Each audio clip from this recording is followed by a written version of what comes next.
মা, তোমার মতো কেউ ভালোবাসে না। রাগ করে কিছু পারি আর নাই পারি, না খেয়ে থাকতে ভালোই পারি। আজ বাপের অনেক টাকা থাকলে সবার কাছেই ভালোবাসা পেতাম। আপনাকে যদি একটা সুযোগ দেওয়া হয়, আপনি যা চান তাই পাবেন, তবে আপনি কি চাইতেন?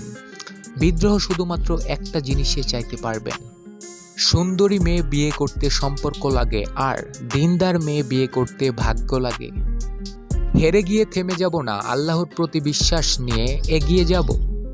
হাল ছেড়ে দিও না, আল্লাহ কাউকে নিরাশ করেন না। আল্লাহর ওপর বিশ্বাস রাখো, সময় মতো সব আশা পূরণ হবে ইনশাআল্লাহ।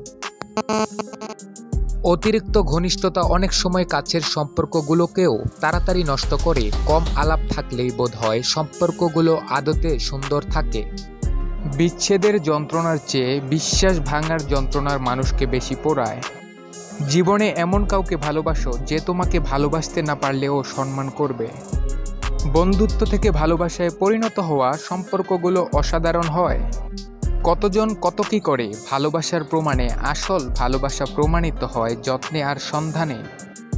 যদি ঘুম বেচা যাইতো তাহলে এতদিনে ঘুম বেচা কোটিপতি হয়ে যাইতাম।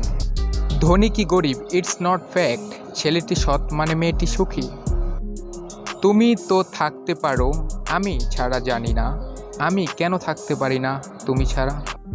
তোমার ইনশাল্লাহ একদিন আলহামদুলিল্লাহতে পরিণত হবে, শুধু আল্লাহর উপর বিশ্বাস রাখো। সবাই বলতেছে আজকে ঈদ, সত্যিই নাকি? কই, আমার তো মনে হইতেছে না।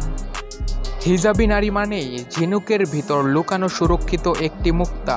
বিক্রয় হওয়া প্রতিটি গোলাপি জানে প্রয়োজন শেষে মানুষ কেমন। বিশ্বাসটা রক্ষা করতে শিখুন, কারণ বিশ্বাসটা ভেঙে গেলে সত্যি কথাগুলোও মিথ্যে বলে মনে হয়।